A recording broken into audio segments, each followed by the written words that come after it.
para tentar procurar seguir um curso, né? Eu sempre fui do Complexo do Alemão. E aí eu comecei a sair para procurar emprego. Quando eu falava que era do Complexo do Alemão, as portas se fechavam com violência. E aí eu entendi que eu tinha que dar esse passo atrás. E tipo, cara, eu não vou falar que eu moro no Complexo do Alemão, eu vou falar que eu moro 2 bairros ao lado. E é triste hoje você perceber o quanto isso é violento e ainda é presente agora, não é algo do É, passado, né? Você ter que omitir a sua origem e realidade para se encaixar por necessidade numa estrutura que não te queria ali de dentro, jeito né? nenhum. Isso é muito É, brutal. E uma outra coisa que eu estava lembrando é que quando eu era criança, né, eu lembro nitidamente do meu pai e da minha mãe me ensinando a como se comportar numa realidade de conflito, né? Porque as favelas, né, a guerra às drogas, a política de drogas no nosso país é a perpetuação moderna, né, dessa estrutura de controle violento dos nossos corpos, e essa violência acontece em territórios específicos e corpos específicos, né, classes específicas. E eu lembro que eu fui muito jovem ensinado a como, ó, se a polícia tá entrando na favela e você estiver na rua, bate na porta do vizinho. Se tiver um tiroteio, deita no chão. Se tiver. E aí, 8, 9 anos. E com meu filho mais velho, de 15 anos, né, 16 agora, eu tive que fazer a mesma coisa. E com o meu exatamente. de 7 eu tô tendo que fazer a mesma coisa, né? Então, é como você falou, tem pequenos avanços, mas a escalada de violência continua tão grande que Continua. não tem um Não, mínimo equilíbrio, não né? tem, não É tem. sempre no limite da É. sobrevivência, assim. Temos que trabalhar e pensar em macro projetos, em macro propostas, né? As políticas afirmativas precisam ser coletivas, né? Sim, A gente tem sempre que ficar muito atento a essa questão, não é muito liberal de ficar restrito ao mérito pessoal, né, professor Antônio? sim. Então você conseguiu O token, né? parece que foi O só preto por único. esforço meu. Não, não foi esforço meu, não. Muita gente trabalhou, né? Eu fui A gente sustentado, sangrou, né? nossa, muita gente sangrou mesmo, né? As costas dos meus pais tiveram Pois que é. ser costas largas, assim como as minhas costas têm que ser largas, né? Então é isso, é o trabalho coletivo. Aí você usou uma palavra que uma vez eu falava, uns alunos do centro acadêmico de uma universidade aqui do interior me convidou para falar, fiquei muito feliz, né? Gosto muito de dialogar com estudantes, e eram estudantes negros, e eles falavam, professor, o que a gente faz? Eu disse, vocês precisam se aquilombar, é isso, vocês não podem ficar sozinhos, não é? Precisam trabalhar de maneira coletiva, tem que formar esse núcleo de apoio. E onde eu aprendi isso? Estudando a cultura negra. O Sim. africano, a primeira coisa que ele fazia quando chegava aqui no Brasil é organizar suas associações, não é? As chamadas irmandades. E nas irmandades, uns cuidavam dos outros, não é? Tinha uma figura muito interessante que era o irmão andador. O irmão andador nas irmandades dos pretos, na irmandade dos brancos, não tinha essa figura, o papel dele era exatamente ir atrás do irmão que estava faltando nos encontros para saber o que tinha acontecido. E aí a Irmandade já se organizava, né? Olha, a gente tem que saber o que está acontecendo com essa nossa irmã.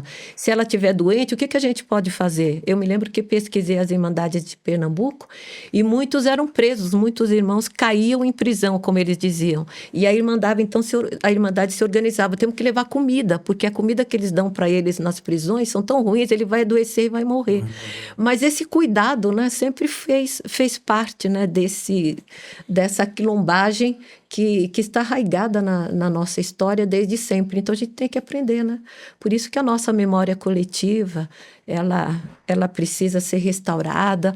Por isso que, nesses 20 anos da Lei 10.639 de 2003, a gente precisa de ver uma maneira de tirar essa lei aqui do papel e implementá-la, né? Eu estou no Instituto Histórico e Geográfico de São Paulo como vice-presidente, e o meu papel é falar dos eventos referentes à década internacional de afrodescendentes, porque Isso o é Brasil central. é signatário, o Brasil assina, quer dizer, leis existem, o que a gente não tem é o cumprimento das leis, não é? É muito importante ouvir falar isso, né? Eu quero que você continue, porque justamente era essa a reflexão da próxima pergunta que eu tinha anotado, né? É, Sobre a importância da preservação da memória ancestral para a construção de um Brasil antirracista. Né? Exatamente. Eu estou no Instituto Histórico e Geográfico de São Paulo desde 2016 e o meu papel é organizar os eventos da década, porque a década ela se sustenta em 3 pilares: justiça, reconhecimento e desenvolvimento. Não é? Então, reconhecimento dos valores da cultura afro-brasileira, isso é muito importante. Né? E a Lei 10.639 de 2003 foi resultado de um longo processo de luta. A lei foi aprovada, agora ela tem que ser implementada. E não é, que costuma ser muito sabotada, ignorada, muito pela prepotência daqueles que acham que não precisam cumprir a lei, não é?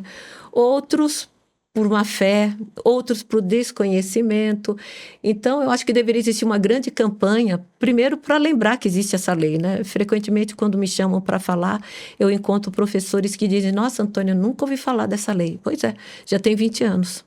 E é uma lei que tornou obrigatório. Todas as escolas têm que ensinar a história da África. Sim. Tem que ensinar a história da cultura afro-brasileira. Não pode ficar só no dia, só em novembro, não é só na feijoada. O feijoada é importante, é uma delícia, mas não é só feijoada, capoeira e 20 de novembro. Tem muito mais, não é? A África tem que ser ensinada de uma maneira qualificada. Nem faz tanto tempo que eu fui dar uma palestra falando da importância da África. Aí um estudante levantou a mão: para quê, professora? Pobreza, fome, miséria, doença, a gente já tem aqui. Né? Nossa, aquilo me doeu tanto no coração. Falei: gente, mas não sabe nada sobre a história da África. Cadê a Lei 10.639 que não é implementada, né? E eu me lembro que participei de um debate até com a professora Beatriz, né? Petronília Beatriz, que é uma das que estava aí, trabalhou muito para a aprovação dessa lei, mostrando, né, e dizendo o que a gente pode fazer. E uma das coisas é assim, a mobilização tem que ser de toda a sociedade. A gente tem que cobrar, perguntar para os filhos: o que vocês estão aprendendo, né? Vai até a escola, estão ensinando história da África? Você aprendeu alguma coisa sobre cultura afro-brasileira? E vai na escola e questiona, né? Está aprendendo? Então, mas tem algum material? Qual o material de apoio? Porque no início os professores não estavam preparados, mas aí houve também muitos cursos. Eu mesma dei um curso sobre história da África e da cultura afro-brasileira para professores. Então, houve uma grande mobilização para formar professores. Eu me lembro que a gente tinha, na época foi no sindicato aqui de São Paulo, nós tínhamos 50 vagas e 7 professores inscritos. Nossa. E mesmo assim, com a liberação de ponto, entendeu? Os professores não houve interesse, né? Então, o racismo, ele ainda é fonte de muitos problemas, né? Esse racismo estrutural, essa mentalidade, sem falar de todo esse contexto, né? Passa também por essa intolerância, até por questões religiosas. Ensinar a cultura negra a falar de macumba, e não quero saber essa perseguição às religiões de matrizes africanas.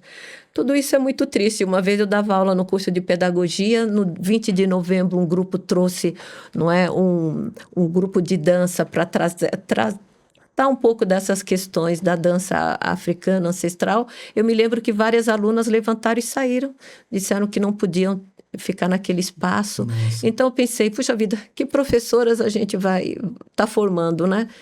São os desafios, não é, que a gente enfrenta.